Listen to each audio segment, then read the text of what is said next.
فرزند زہرا یہ حالات برے ہیں۔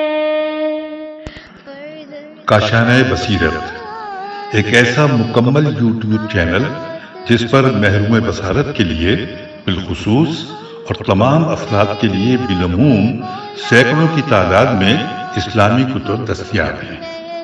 لہذا گزارش ہے کہ آپ اپنی ذمہ داری نبھاتے ہوئے کاشانہ بصیرت کو سبسکرائب کرنے کے ساتھ ساتھ بیل آئیکن کو پریس کیجیے تاکہ آپ علم کے حصول کے ساتھ ساتھ مذہب اہل بیت کی اشاعت میں بھی اہم کردار ادا کرتے رہیں۔ کاشانہ بصیرت۔ فرزند زہرا یہ حالات برے ہیں۔ بسم اللہ الرحمن الرحیم۔ السلام علیکم۔ یہ کتاب آپ کے لیے کاشانہ بصیرت کی یوٹیوب چینل کی جانب سے ریکارڈ کی جا رہی ہے۔ نام کتاب اسوہ رسول اکرم صلی اللہ علیہ وآلہ وسلم از آیت اللہ سید علی خامنئی۔ اب ہم کتاب کا پارٹ نمبر 7 پڑھیں گے، صفحہ نمبر 93۔ اسلامی حکومت کے قیام کا آخری ہدف انسانوں کو اخلاق حسنہ سے متصف کرنا ہے۔ لوگوں کو چاہیے کہ اخلاق حسنہ سے متصف ہوں، البتہ اخلاق حسنہ سے سرشار ہونا بھی اس بات کا موجب بنتا ہے کہ انسان معنوی، روحانی اور بہترین معرفت کی طرف قدم بڑھاتا ہے اور سیر تکاملی پیدا کرتا ہے، اور یہ انسان کامل کے مراحل میں سے ہے۔ ہم بھی اچھی طرح اسے درک تک نہیں کر سکتے، بس اس قدر کہ انسان اپنے اہل و عیال اور اپنے بزرگوں سے کچھ چیزوں کو سنا ہوا ہوتا ہے۔ جو مرحلہ اب ہمارے ساتھ ارتباط رکھتا ہے مرحلہ اخلاق ہے۔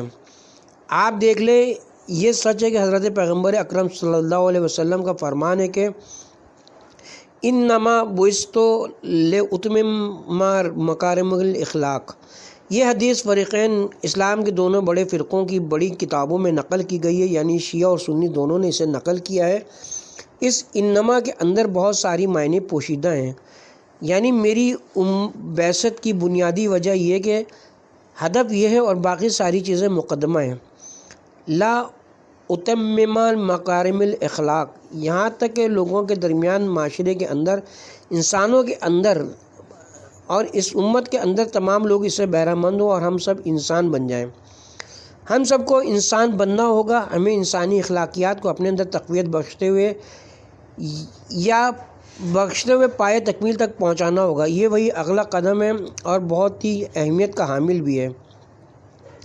اگر ایک اسلامی معاشرے میں ایک ایسے نظام کے تحت کہ جس کے اراکین اسلامی ہوں، ہم الہی اخلاقیات سے دور ہوں، ہوا و ہوس بازی، خود خواہی اور خود پرستی کی رو میں بہہ جائیں، ہر کوئی اس کوشش میں رہے کہ زیادہ سے زیادہ مال اکٹھا کرے، اچھا کھائے اور اچھی سے اچھی زندگی گزارے، ایک دوسرے کے ہاتھوں سے چھینا جھپٹی کرے، اپنے حق سے زیادہ استفادہ اور تصرف کریں، صبر و تحمل اور اصرار و قربانی نام کی کوئی چیز ہمارے اندر موجود نہ ہو تو یہ کس طرح کی حکومت کہلائے گی؟ کون سا اسلام اور کون سا اسلامی معاشرہ کہلائے گا؟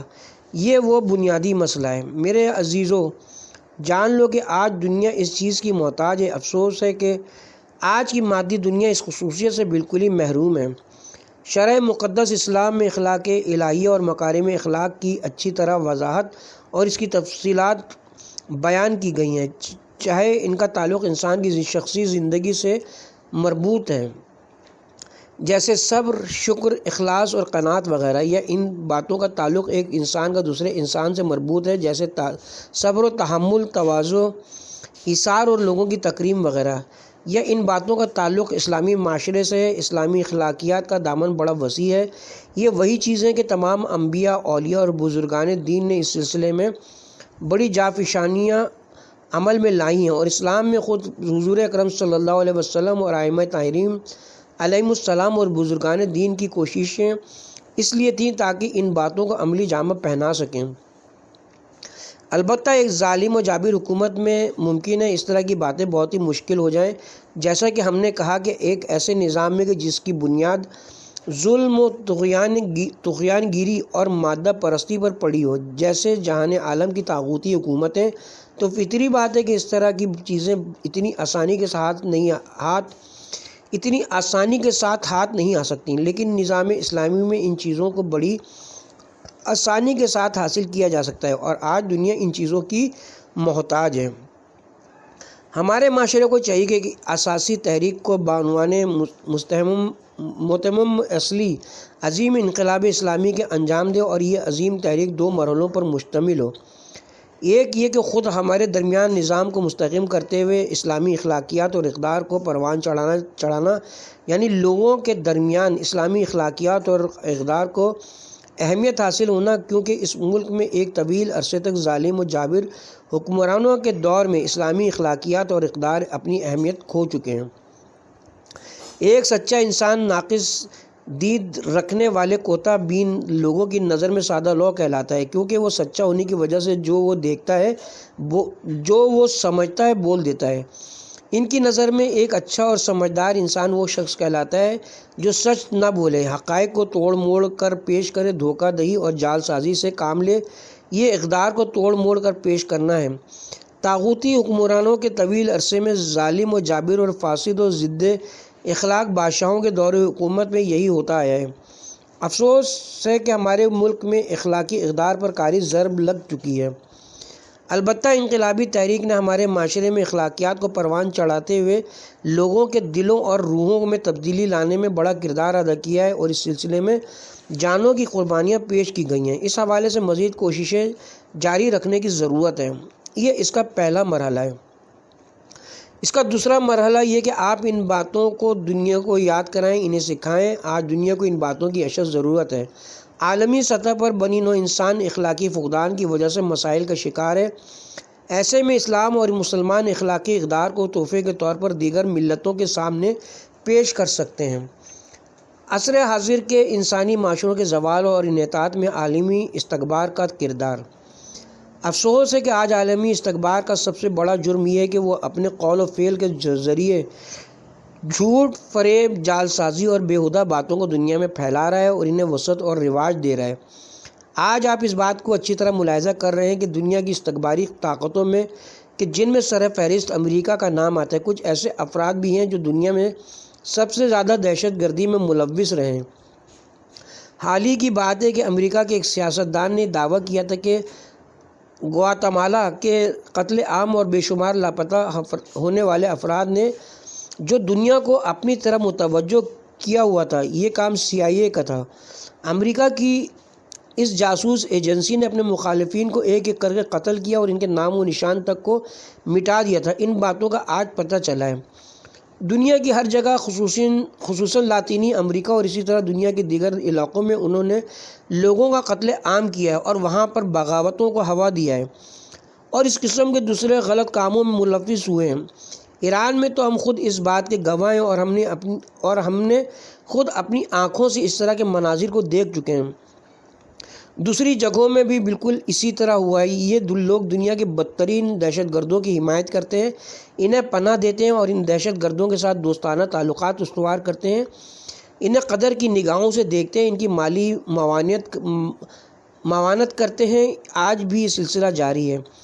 اسرائیلی حکومت کے جس کی بنیادی دہشت گردی، ظلم و تعدی، غضب اور عدوان پر مبنی ہے، اس کی سب سے زیادہ حمایت اور مالی مدد امریکہ کرتا ہے اور وہ بھی کھلم کھلا اس کی حمایت کرتا ہے، یہاں تک کہ وہ اپنے دیرینہ دوست عرب ممالک کی بھی اسرائیل جتنی حمایت نہیں کرتا۔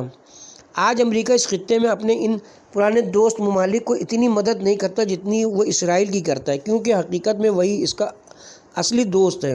اس وجہ سے وہ اسے دیگر تمام ممالک پر ترجیح دیتا ہے، جبکہ اسرائیل ایک ایسا ملک ہے کہ جس کی بنیاد ہی دہشت گردی پر پڑی ہے۔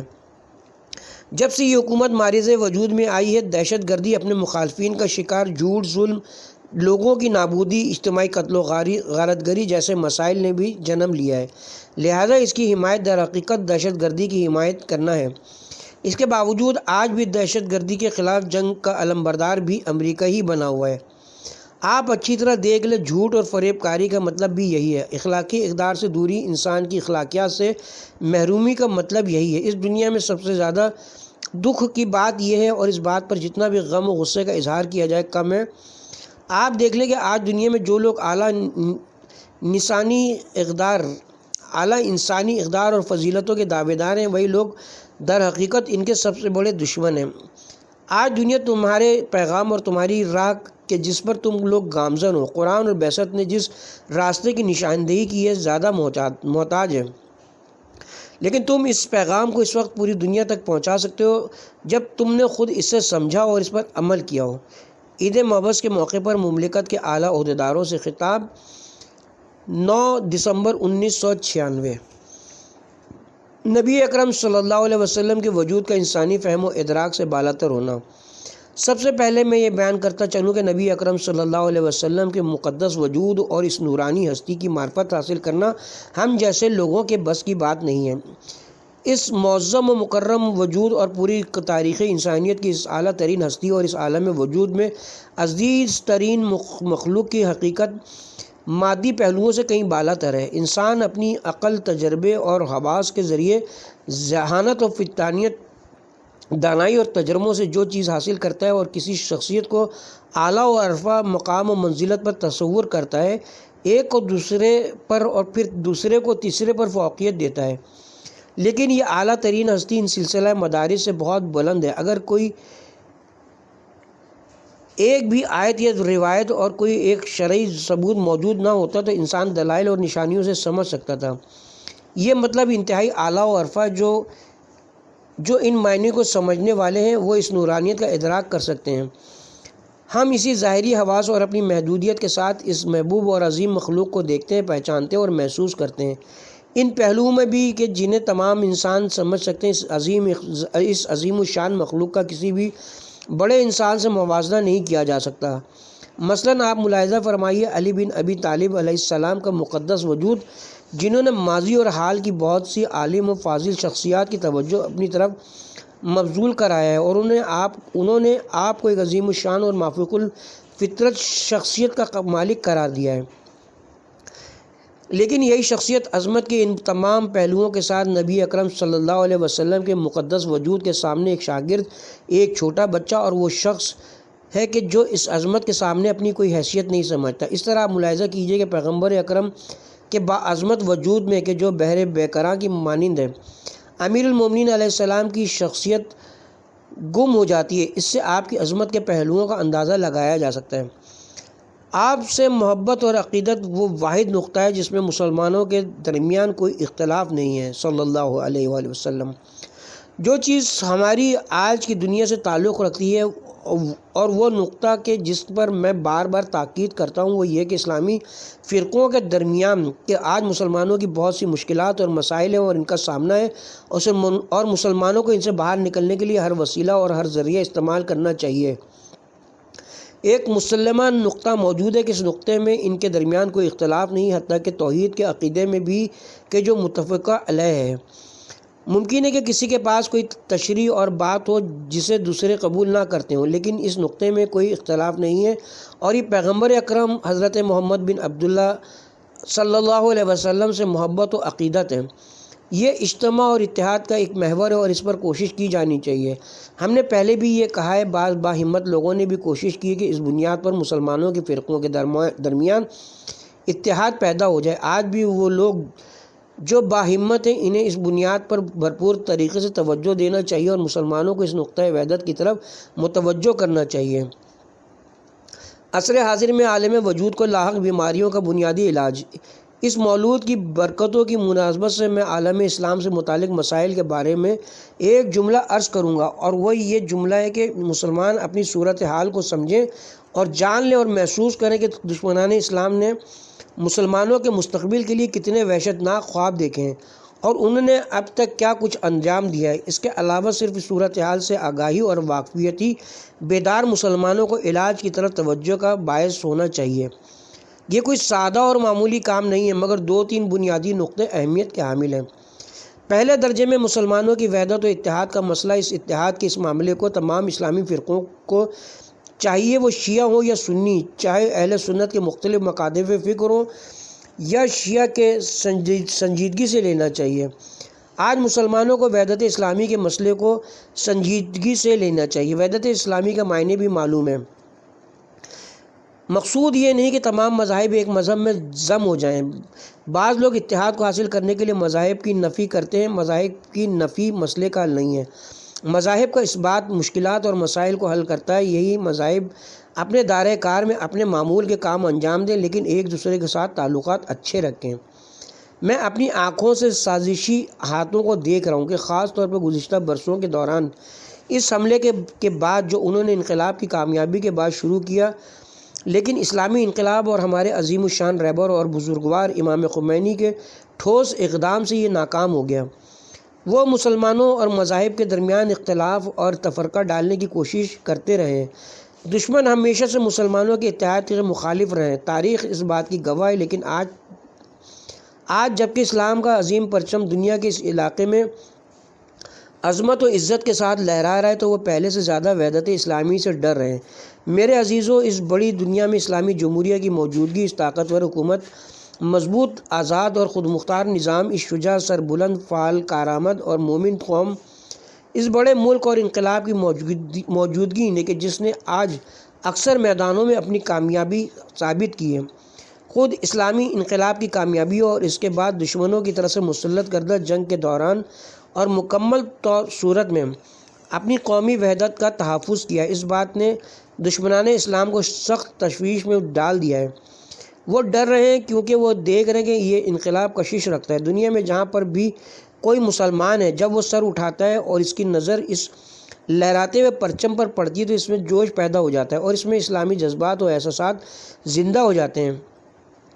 آپ دیکھیے، اسلامی انقلاب کی کامیابی کے بعد سے اسلامی جذبات و احساسات اور تحریکوں اور اسلامی علاقوں میں مسلمان گروہوں کی کامیابیوں میں کتنا اضافہ ہو گیا ہے۔ آپ شمالی افریقہ اور الجزائر سے لے کر یہاں تک آئیے اور مشرق کی طرف جائیے، یہ اسی بلند اور اونچے پرچم کی برکت سے ہے۔ اسلامی معاشروں میں خود مختاری کا احساس، اسلامی تشخص کا احساس اور شخصیت کا احساس زندہ ہو گیا ہے اور اسلام اور مسلمانوں کے دشمن خوفزدہ ہو گئے ہیں۔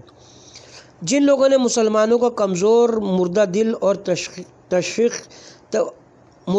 تشخیص سے عاری کرنے کے لیے دسیوں سال کوشش کی، انہوں نے اچانک دیکھا کہ ان کی تمام تر محنتوں پر پانی پھر گیا ہے اور ان کے تمام منصوبے ناکام ہو گئے۔ اس اسلامی حکومت کے قیام نے مسلمانوں کو عزت کا احساس دیا۔ دشمنوں نے مختلف طریقوں سے ایران میں اسلامی حکومت اور دنیا کے مختلف علاقوں میں اسلامی معاشروں کے درمیان تعلق اور رابطے کو ختم کرنے کی کوشش کی۔ یہ کام اب بھی کر رہے ہیں۔ ان میں سے ایک طریقہ مذہبی اختلاف ہے۔ شیعہ سنی لڑائی، شیعہ و سنی جھگڑا، مذہبی اختلاف کو بڑھا چڑھا کر پیش کرنا کہ وہ شیعہ ہیں اور ان کا تم سے کوئی مطلب نہیں ہے، جبکہ ہم نے یہاں اسلام و قرآن کی حکومت اور پیغمبر اکرم حضرت محمد مصطفیٰ صلی اللہ علیہ وسلم کے مبارک نام کا پرچم بلند کیا ہے۔ یہ وہ چیز ہے کہ جس کے تمام مسلمان مشتاق اور عاشق ہیں۔ ایک راستہ یہ ہے، دوسرا راستہ یہ کہ وہ دہشت گردی وغیرہ کی تہمت اور الزام لگا کر اسلامی جمہوریہ، اس عظیم قوم اور اس معنوی، اخلاقی اور اقدار کی پابند حکومت کو دنیا کی نظروں سے گرا دیں۔ یہ جو آپ دیکھ رہے ہیں کہ انسانی حقوق کی تہمت، انسانی حقوق کی مخالفت، انسانی حقوق کی پامالی، قتل و غارت گری وغیرہ میں ملوث ہونے کی باتیں کر رہے ہیں، تو یہ اس لیے کہ وہ ایسی باتیں دنیا میں پھیلانا چاہتے ہیں۔ وہ خود بھی جانتے ہیں کہ یہ جھوٹ ہے۔ یہ اس لیے بھی کر رہے ہیں کہ دنیا کی رائے عامہ اسلامی جمہوری نظام سے دور ہو جائے۔ یہ سب کچھ شگاف پیدا کرنے کے لیے ہے۔ یہ اس لیے کہ اسلام و قرآن کے اس عظیم مرکز اور پوری دنیا میں مسلمان معاشروں کے درمیان تعلق اور باہمی کشش پیدا نہ ہو۔ خداوند متعال ان کے دھوکے اور فریب کو باطل کرتا ہے۔ سورہ طارق آیت نمبر 15 تا 16 میں ان چند برسوں کے دوران انہوں نے جو بھی کام کیا، خداوند متعال نے اس کو ناکام بنا دیا ہے، لیکن بہرحال دشمن ہر وقت رکاوٹیں کھڑی کرتا اور مشکلات و مسائل پیدا کرتا رہتا ہے۔ کئی مواقع پر رسوا ہوتا رہا ہے لیکن باز نہیں آتا ہے۔ یہاں پر اتحاد، وحدت اسلامی اور اسلامی مفاہمت معنی و مفہوم پیدا کرتی ہے۔ دیکھیے یہ مسئلہ کتنا اہم ہے، یہ مسئلہ عالم اسلام کے مستقبل کے لیے کتنی اہمیت کا حامل ہے۔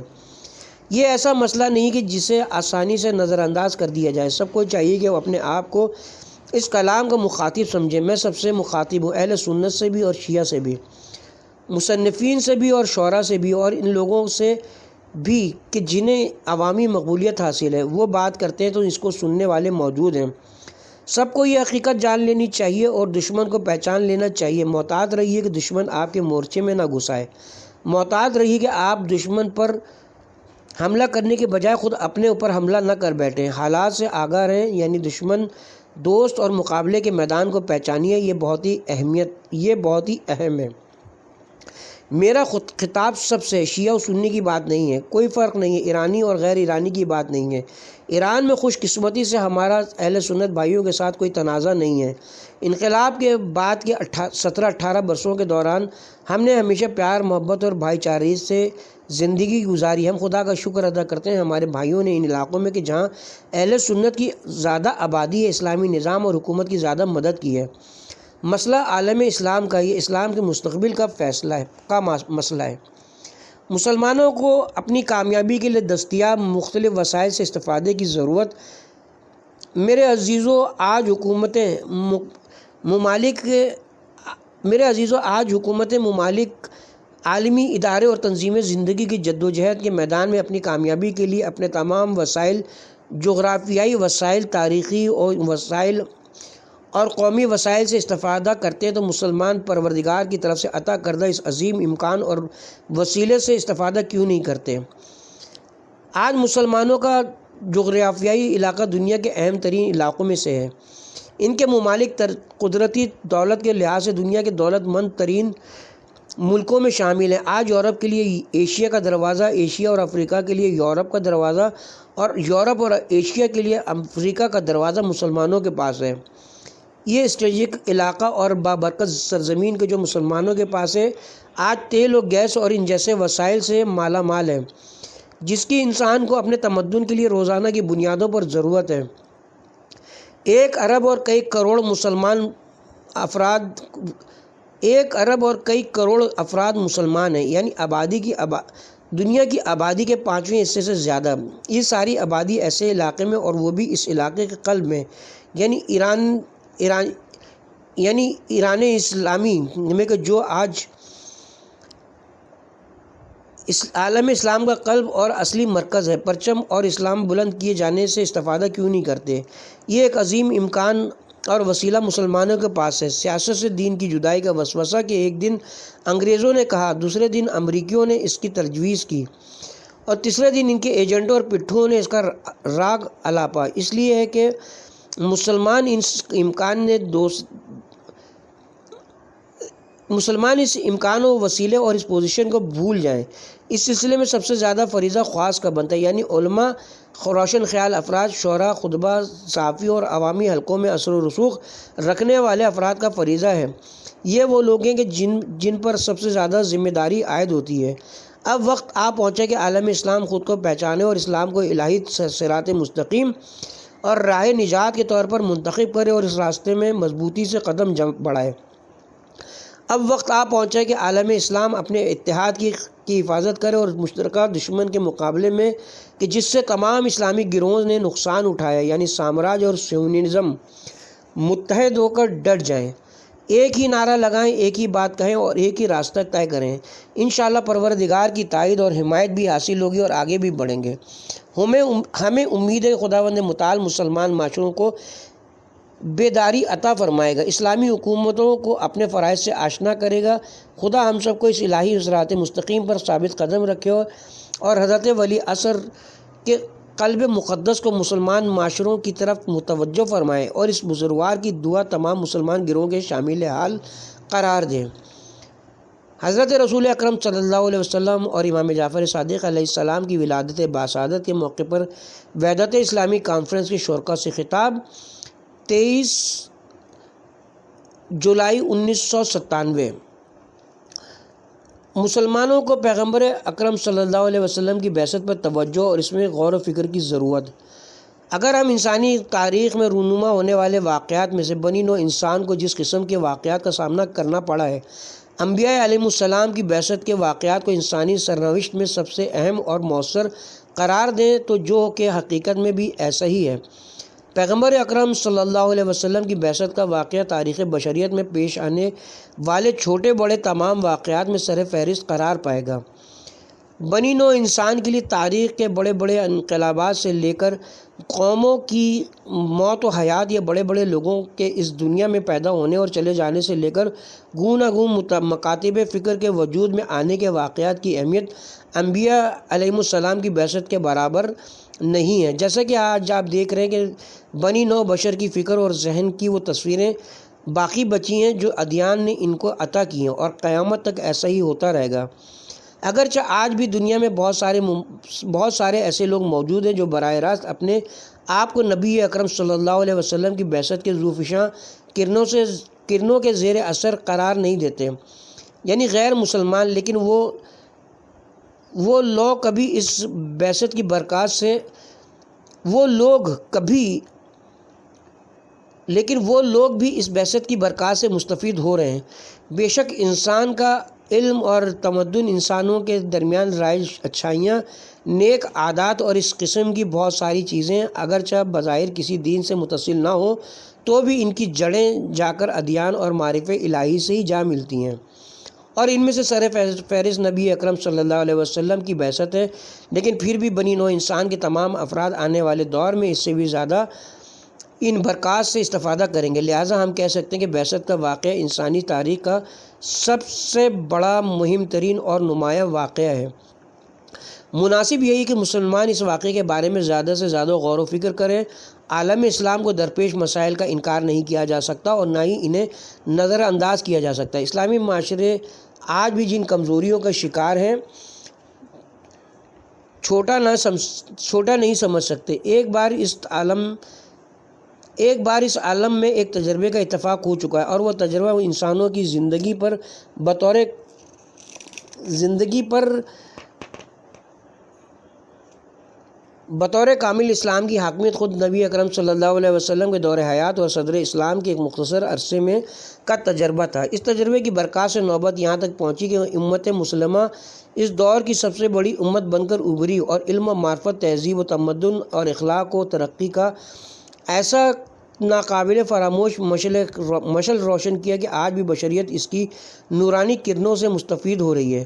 اور یہ سب کچھ اس وقت ہوا جب دنیا پر جہالت کا غلبہ تھا۔ اچھا، تو یہ ایک تجربہ تھا۔ جتنا بھی ہم اسلام سے دور ہوتے گئے اور بعثت کے پیغام کو نظر انداز کرتے گئے، اسی قدر ہم مسلمانوں کی زندگی مختلف ادوار میں مشکلات کا شکار ہوتی چلی گئی۔ قرآن کریم میں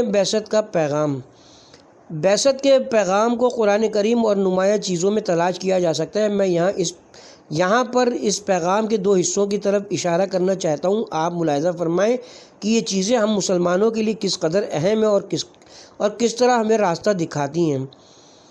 ایک پیغام یہ ہے کہ قرآن مجید کی متعدد آیتوں میں بھی اس بات کی طرف اشارہ کیا گیا ہے۔ سورہ ابراہیم آیت نمبر 1، یعنی اندھیرے سے نکال کر نور میں داخل کرنے کا پیغام۔ نور اور ظلمت، تاریکی کوئی ایسی چیزیں نہیں ہیں کہ مختلف مواقع پر انسان ان کی شناخت میں غلطی کر بیٹھے۔ اسلام اور بعثت کا پیغام انسانوں کو جہالت کی تاریکی، برے عادات کی تاریکی، بد اخلاقیوں کی تاریکی، انسانوں کے درمیان فتنہ و فساد کی تاریکی، انسانوں کے ذہنوں پر مسلط ہونے والے خرافات کی تاریکی، جو پنجہ آزمائی کرتے ہوئے انسانوں کو سیدھے راستے سے منحرف کر دیتے ہیں، ظلم و ستم کی تاریکی، یہ ساری چیزیں تاریکیاں ہیں، اسے نکالتا ہے اور اس کے مقابلے میں جو نور ہے اس کی طرف ہدایت کرتا ہے۔ قرآن مجید کی متعدد آیتوں میں مقرر اس موضوع پر بات کی گئی ہے، یعنی انسان کی انفرادی اور اجتماعی زندگی میں ہدف کے اعتبار سے ایک تغیر اور تبدیلی ناگزیر ہے۔ ایک اور نمایاں نقطہ اخلاقیات اور تزکیہ نفوس کا مسئلہ ہے۔ اس حوالے سے بھی قرآن کریم کی متعدد آیتوں میں تاکید کی گئی ہے اور تمام اسلامی فرقوں کی کتابوں میں حدیث نبوی موجود ہیں۔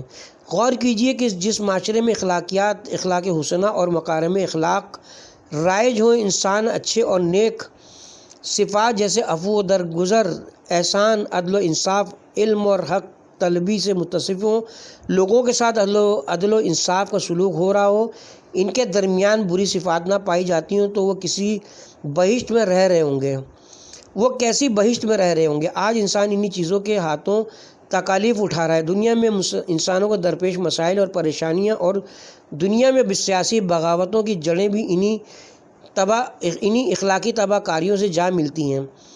لوگوں کو درپیش مسائل کی کثرت کی وجہ بھی غالباً ان کی اپنی جہالت ہی ہے۔ دین اسلام جہالت کو ختم کرتا ہے۔ مسلمانوں کو چاہیے کہ ان پیغامات کی قدر کریں۔ عید ماوس کے موقع پر حکومتی کارندوں سے ملاقات 28 نومبر 1997۔ اس کے ساتھ ہی اب ہم یہاں پہ اپنے پارٹ نمبر 7 کا اختتام کرتے ہیں۔